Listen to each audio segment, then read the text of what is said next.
Hello, everyone, and welcome back to another episode of The Push with Nick and KP.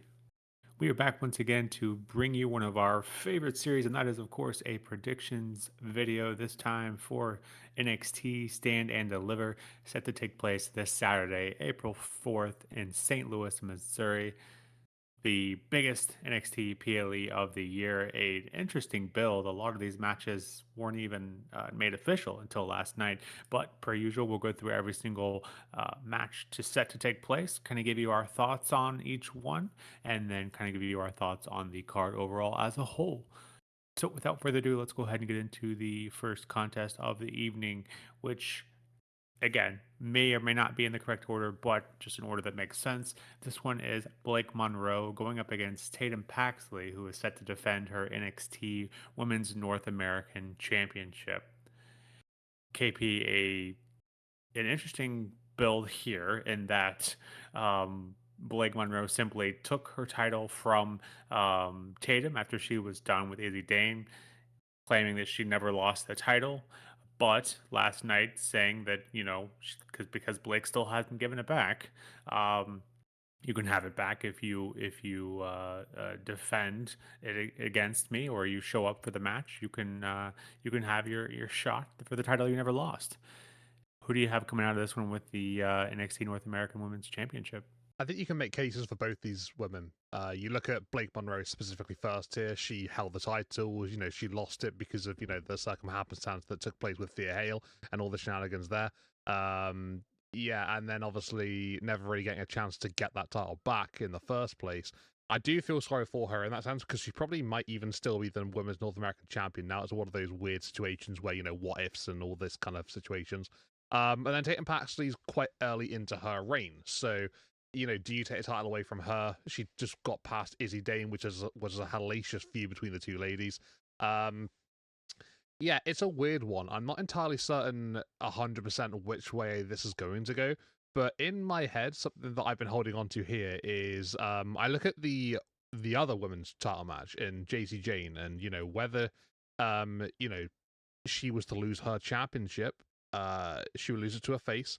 That would see a prime opportunity for Blake Monroe, who I feel deserves to be in, a bit of a bigger situation. No offense here to the North American title scene and Tatum Paxley, because she's been doing great with that, whole thing recently.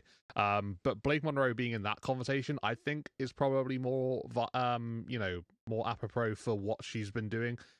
I think she deserves to be in that spotlight. So if she's going to be chasing after a face, who has the women's title, I think that just makes a lot more sense. So I'd personally like to see Blake in that situation. So that's why I'm going to go with Paxley to get the win here.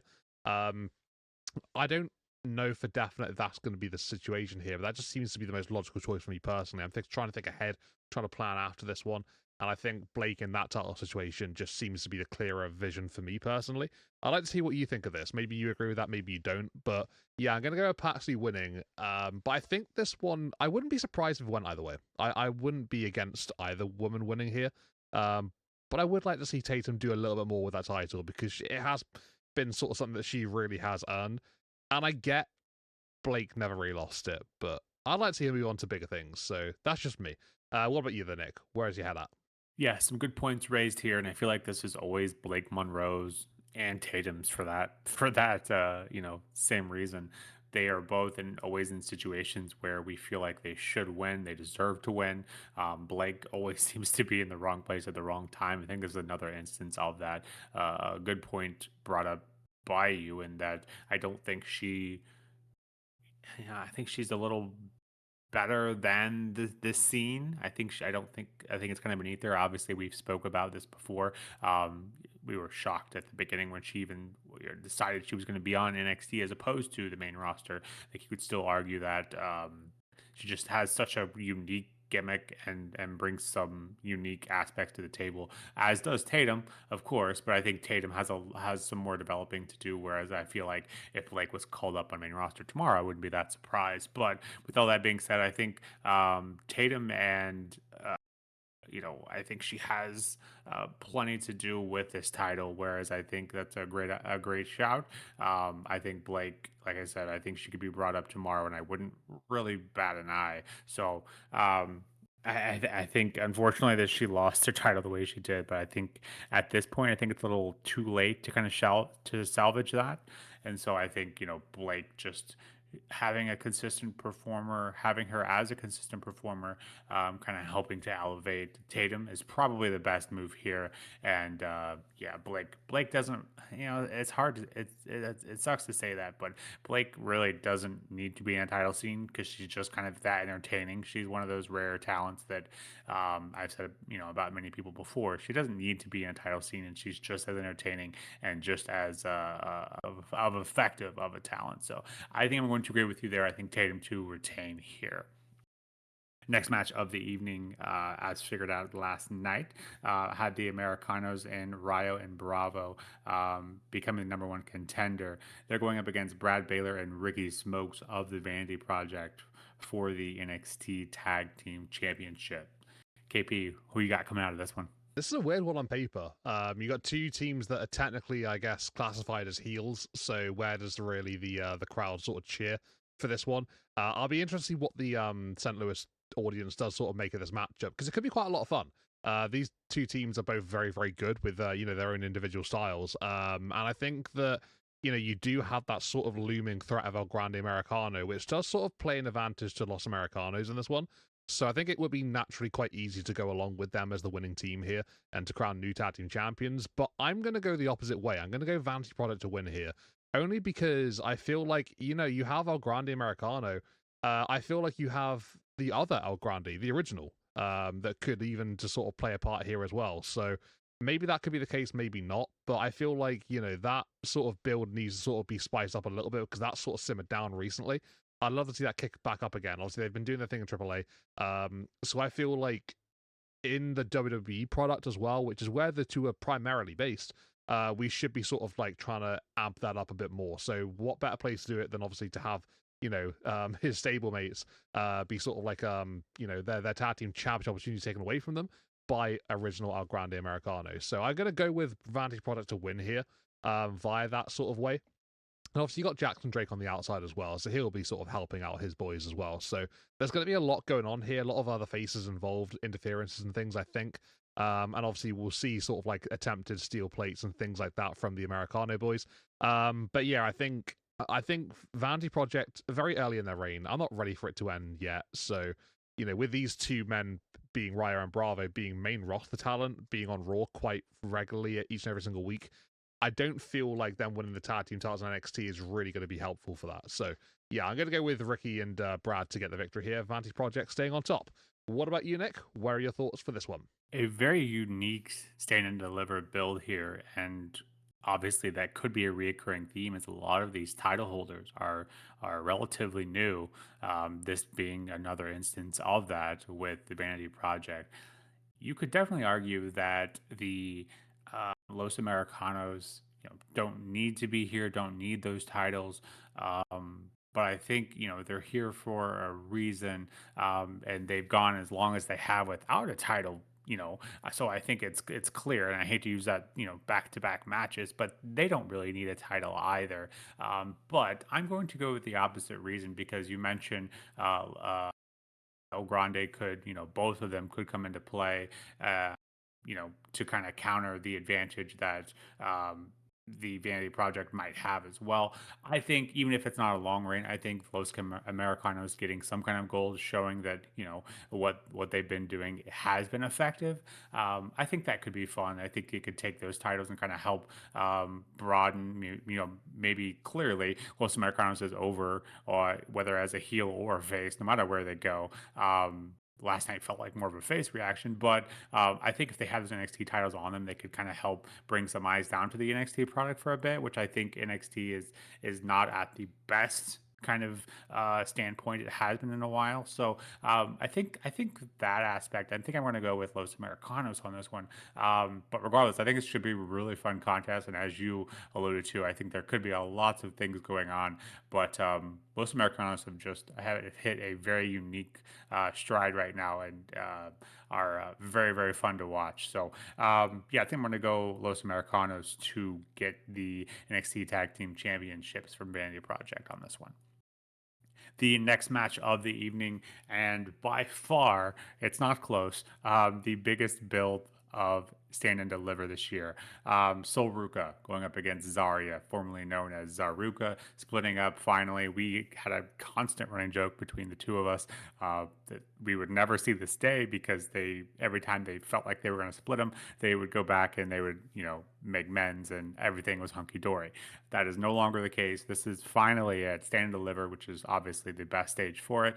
No title here, which obviously is another great shout because he didn't need it. KP, who you got coming out of this one?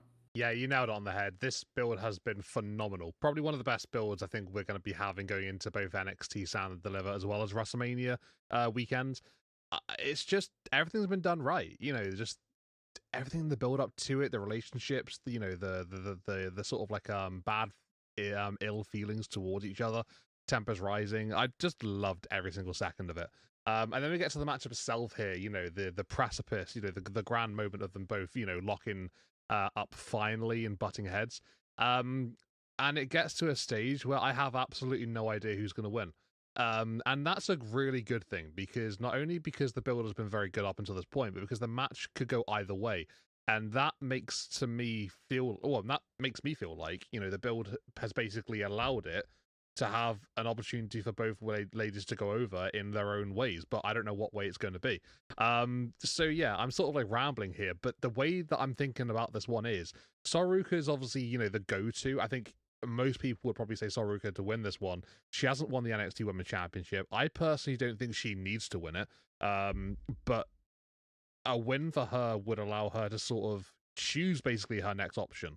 Does she stick around on NXT? Does she go to the Women's Championship scene once more?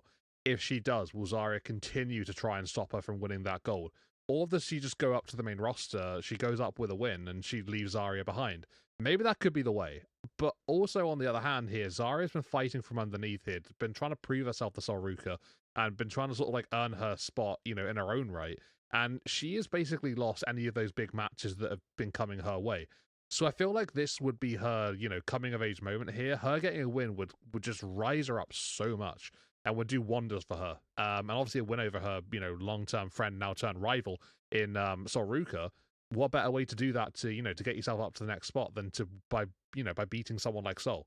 So I felt like it means more to Zaria than it does to Sol, but I feel like the opportunities that would present themselves to Sol Ruca if she were to win this one would also be very, very good. So I don't know. It's a really difficult one to say. I guess it's basically 50-50 in my head right now. Like I said, I could see this one going either way, and I wouldn't be mad. I just want to see a great match between two women who put on a fantastic story and just deliver an absolutely, barnstorming contest. If I had to choose, I'm gonna go with Zaria, and that is literally on the spot. I don't have anything more to say as regarding the reasons why, but I just do feel like if someone's needing a win here, I feel like it's Zaria more than Sol. And that's no disrespect to either of these ladies, but yeah, I'm gonna go with Zaria. I don't know. Nick, where's your head at with this one? This is a really tough one for me personally. Do you find it's as difficult for yourself to pick a winner here? And what about sort of I'm interested to see what these two ladies do after this, in your opinion, for the winner of this one. Where does she go next? What does she do next? What happens afterwards? What are your thoughts? Yeah, all the reasons you listed and kind of support, whether you went one way or another, I have the same reasons in my head. I think you have Sol Ruca, who is obviously a big star already. Zaria, I feel like it could potentially be, but isn't quite there yet. And similar to the Blake Monroe logic here, Sol Ruca could get called up tomorrow, and I wouldn't bat an eye. Further to that, even more so than Blake Monroe, if Sol is still in NXT a month from now, or 2 months from now after Mania, they have the call ups. If Sol isn't part of those call ups, I would actually be quite shocked. I'm surprised she hasn't gone up there yet. I think the only reason she hasn't is to further this or to continue the story. The story also has one of those things where you feel like it could absolutely be a best of three, kind of ordeal because that's how long the story has come to conclusion, considering how long it took for this build. A one-on-one no stipulation match also seems like maybe it should have a little bit more to it. But I guess you could argue, the other side of that same coin is you could argue, well, it doesn't matter. These two will tell the story in the ring, don't need the stipulation. So I get either side to that. But so we're obviously a clear star, as I mentioned. So her winning here doesn't do a ton for her. And like I said, I also will be absolutely shocked if she's not on the Aftermania call up. So doesn't really need a win here, can lose here, no big deal. Typically, when they go up to main roster, they typically lose if they don't have a title, or especially if they do have a title and that kind of thing. So, yeah, I think Sol losing here, no big deal. Whereas if Zaria wins, you create a star on the NXT roster. I think she'll still be here for a while. I think she does have potential, maybe not Sol Ruca potential, but as a brute, definitely have not a ton of those on main roster. So I think she could absolutely fill those shoes. So I am going to go with Zaria, but I'm not very confident in my answer either, and I wouldn't be surprised if this one doesn't going best of three. But I would prefer Zaria just get the win here, help build another credible star, and then we have Sol up to main roster. Our next match of the evening has Johnny Gargano in a very feels like he's kind of woken up from his state that he's been in over the last, I think, couple months at least. Anyways, he's going to be the challenger for Myles Borne in his NXT North American Championship. Obviously, Johnny Gargano is no stranger to stand and deliver or takeovers, the biggest stages on NXT. So this could potentially be a match of the night as well, I think. KP, thoughts on this one and who comes out as the winner of the NXT North American Championship? Yeah, we got the return of Johnny Wrestling in NXT, and honestly, I'm extremely excited for this matchup. Myles Borne's one of those talents at the moment that's extremely good at what he does. Just a very clinical, technical wrestler, and yeah, this matchup just screams, great to me. I can't wait to see how it plays out. Obviously, Johnny Gargano's character at the moment is very, very interesting with the whole sort of like deflated attitude and defeatist sort of mentality. But this has, like you said, woken him up a little bit more, and I feel like what we saw in NXT basically was a little bit of a reference point that's going to bring out the full on Johnny wrestling that we will see at Stand and Deliver. You could make a couple of arguments here. You could say that a win for Gargano completely wakes him up, puts his character back to normal, and then obviously we go from there with him as the champion. However, what I will say is that Myles Borne, even though he's the champion at the moment and getting a win here against Johnny Gargano would be massive for him. I also feel like during that process, if these two were to have a really good matchup, I just generally think that the occasion would allow Johnny Gargano to get back into his old ways and would allow him to sort of bring himself back into that Johnny wrestling mentality. And I don't think he needs to win this match in order to get to that stage. He can still lose this one. We saw him lose to Obafemi on SmackDown a few weeks ago, and the way that he did, yeah, that continues to defeat his mentality because it was such a burial. It was quick. It was squash. But this one will be so much different. It will be a really back and forth matchup. It will allow Johnny to, pick up where he left off from all those years ago back in NXT. Just the way that he can go about his business on this brand is next level. Like, he's one of the very best to ever been on NXT, in my opinion. And I don't think he needs to win in order to get back to his really good, sort of like, way of going about his business. So yeah, I think that Myles Borne will win this one, but he'll also bring out the old Gargano and sort of send him back to the main roster with that new attitude, with that returning attitude, I guess you could say. And we'll see a bit more from him afterwards. That's my personal opinion here. That's what I'm going to go with. I think Candice's plan of bringing Gargano back to NXT will eventually have worked thanks to this match here with Myles Borne. So that's where I'm going with. Myles to retain and Gargano to be rejuvenated and to return in a much better spirit to the main roster. But I can't wait for this match. Should be great. Should be a lot of fun. Nick, what about you, though? Where's your head at? Who do you think's walking out here with the NXT North American Championship? Yeah, well said. And most of my thoughts are the same, so I will keep it brief. I think Johnny doesn't need to win here. I don't want him to win here. I think Myles Borne has been doing great, and I think a solid run with the NXT North American Championship will do wonders for him. I think this is a great reset option for Johnny Gargano. Just him having a great match at one of the PLEs that he kind of helped solidify, better known as takeovers, but now known as Stand Deliver, I think will be exactly what he needs to kind of hit that reset button, go back up to main roster, and maybe challenge for a mid card title, get him back in the swing of things. I think that's a great route, and I think Myles Borne going to put on a banger here with him. And yeah, I think it should be a great contest. But I think Myles Borne to retain is absolutely the correct option. Would actually be really shocked if Johnny does win here, because I just don't think it would be best for business, if you will. The next match of the evening comes with some potential and controversy, of course, after the last episode of NXT, just here last night.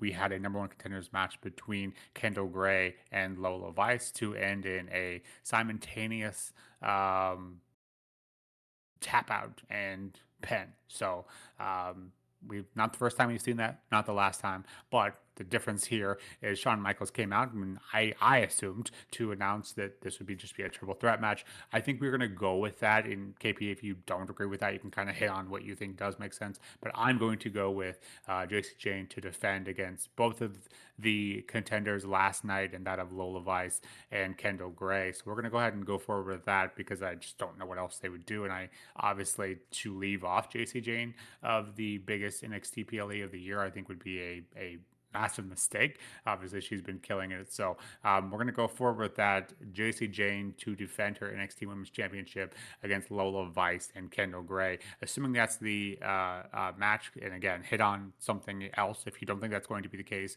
But assuming that's the match, who do you have coming out of this one? No, yeah, I do agree that that's probably where they're going to be going with this one. It's a very strange way of ending the show, probably one of the weirdest endings to a wrestling event I've seen. But yeah, I think the only other way they could do it is because technically speaking, Kendal Gray taps on the count of two, whilst the referee's going towards the three. So I guess you could say maybe Lola Vice is the rightful number one contender, but I don't think they should do that. I think it should be a triple threat. So, like I said, like you said, I'll agree with the fact that we go for a triple threat here. Jacy Jayne, Lola Vice, Kendal Gray at Stand and Deliver. And with that being said, well, first and foremost, what a matchup. Sounds tremendous. Lola and Kendal killed it on NXT in that main event, despite obviously the weird finish. So yeah, they'll bring that energy into the title matchup. They'll bring that technical back and forth. And yeah, Jacy Jayne with that sort of like sluggish mentality wins by any means necessary sort of situation. I'm excited for this. It should be a great contest. If it is that triple threat. But yeah, I think when it comes to the winner of this one, I personally feel like Jacy Jayne has done whatever she can, really, for the NXT Women's Championship. And I was hoping for something different at Stand Deliver, but that hasn't come to be. So nonetheless, we go with what we got. With what we do have, I would like to see Jacy's reign come to an end here, personally speaking. I think it's time. I think it's a good moment to have it happen. And let's get these three ladies up to the main roster. And by the three, I mean Fatal Influence. So Jacy, Fallon, and Lainey. You could argue Lainey's maybe not quite ready yet because she hasn't been in it as long as the other two. But I think she'll adapt pretty well. She seems to be pretty good. So yeah, I don't think she'll be a fish out of water there by any means necessary. So yeah, with Jacy losing, we need to crown a new champion. I think there has to be Kendal Gray. I think Kendal's absolutely fantastic. She's one of a kind. Sort of like the your women's modern day Kurt Angle in that respect, and she's just tremendous. Every single match she has is great.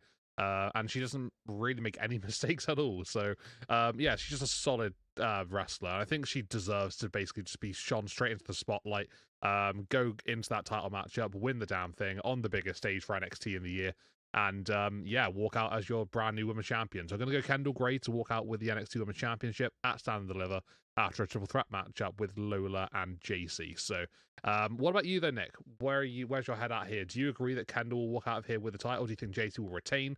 Do you expect more from Jacy in the title reign? I feel like she's done a lot, but is there still things that she hasn't quite uncovered yet? What's your thoughts? Yeah, mistake is on my behalf, I suppose, because going into that main event last night, I just assumed it was going to be Kendal Gray. Kendal Gray, as you mentioned, has been terrific talent, has been a ton of fun, and just assumed she was being, shot up to that main event level. So that's on me, I guess, for assuming, never want to assume.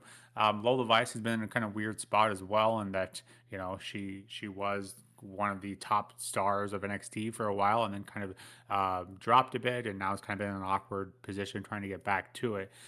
She's certainly capable of putting on great matches. I think last night was a prime example of that.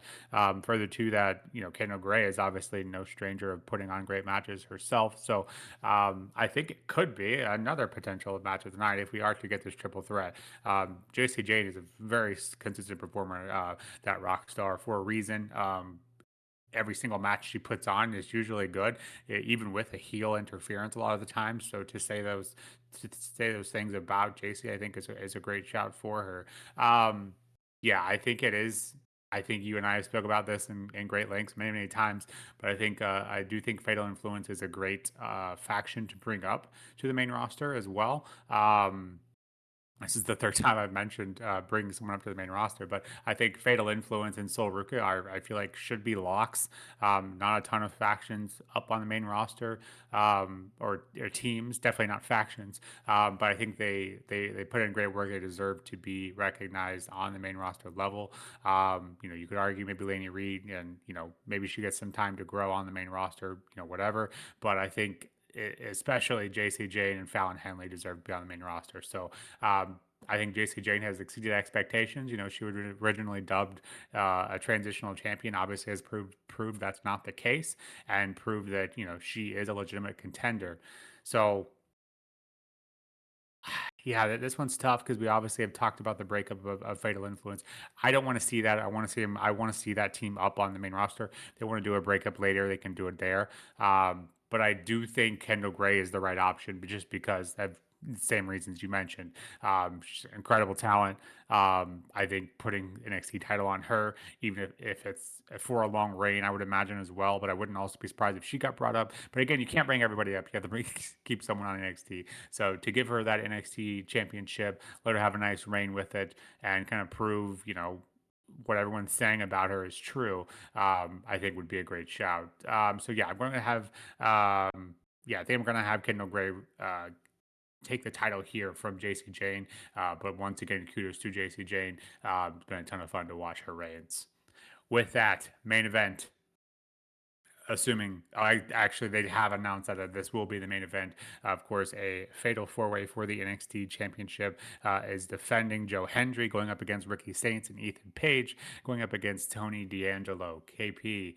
This one, again, like all the other titles on this card, Joe Hendry isn't very far into his reign, so it makes it difficult. But have we seen the end of Joe Hendry as NXT champion? Yeah, it does make for a little bit of a, I guess, confusing situation, because, like you said, Joe Hendry being so early into his reign, I don't know whether that does mean that technically he will just hold on to his title, because obviously we normally use that as the the ground sort of foundations here of our predictions and stuff.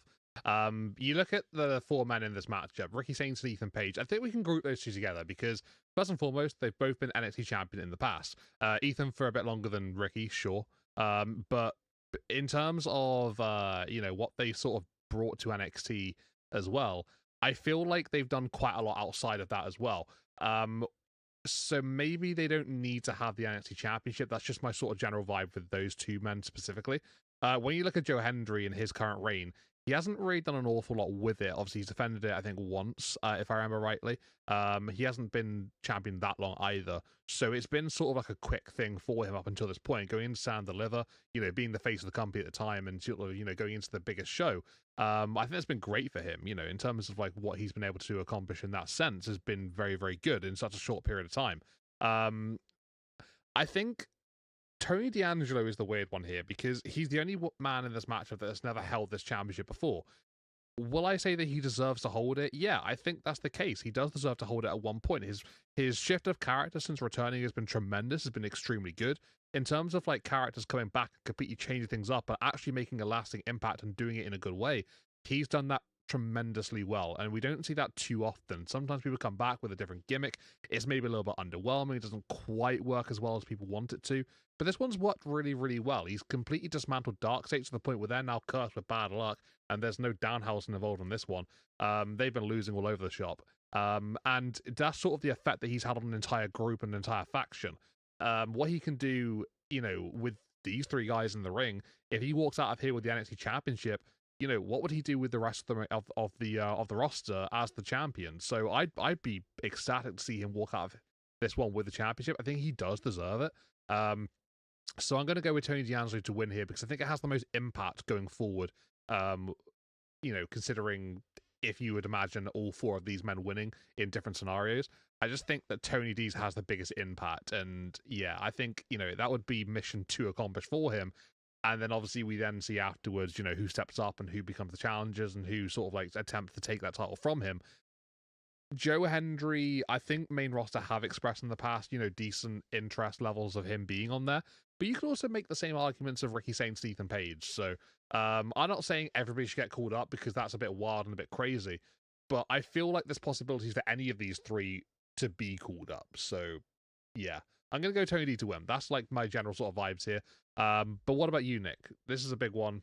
It's the main event. It's the fatal four-way for the NXT title. Who do you have winning, and who do you have going forward as the champion after Stand and Deliver? Well, kind of picking up where you left off, and I think in terms of main roster call ups, just because it's that time of year where we typically do see those, I think Ethan Page is an absolute shoe in.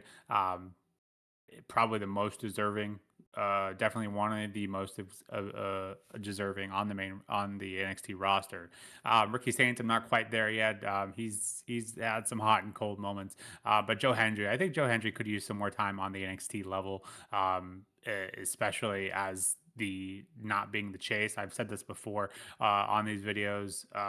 When I do get the rare chance to talk about NXT these days, I think he was much better as the chaser as opposed to the chase. But I feel like he hasn't had a lot of opportunity to really prove me wrong either. So I think this is a great opportunity to solidify him as a champion. I think Ethan and Ricky probably will cancel each other out somehow, but I think we could also try to find a way to cancel out Tony D'Angelo, give him another shot, saying, well, I didn't get a proper shot at the NXT title. Later on down the road, maybe at the next big NXT PLE, Tony can take the title from Joe then, give him some time to have a few matches under his belt, prove that he can be a quality champion. So that's kind of where my head's at. Call it, wishful thinking, if you will, but I think Joe Hendry is better than what he's being portrayed as currently. And so I think him having a solid match here with these three guys shouldn't be a hard task. So proving that he can do that, I think, is probably the best choice here. NXT champion to be retained here by Joe Hendry. So with that, NXT Stand and Deliver this Saturday. A very interesting bill. Like I said earlier, before last night, we didn't know a lot of these titles. We assumed what we would have, but we didn't quite know for sure. So I haven't had a lot of time to think about it. Looking forward to this card on Saturday. I think on paper, it looks like it could be a really good card, and that of Stand Deliver. So looking forward to it.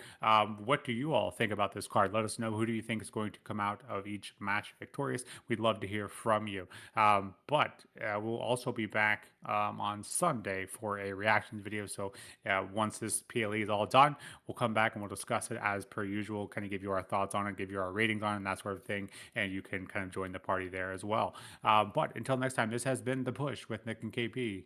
We'll see you soon. Take care.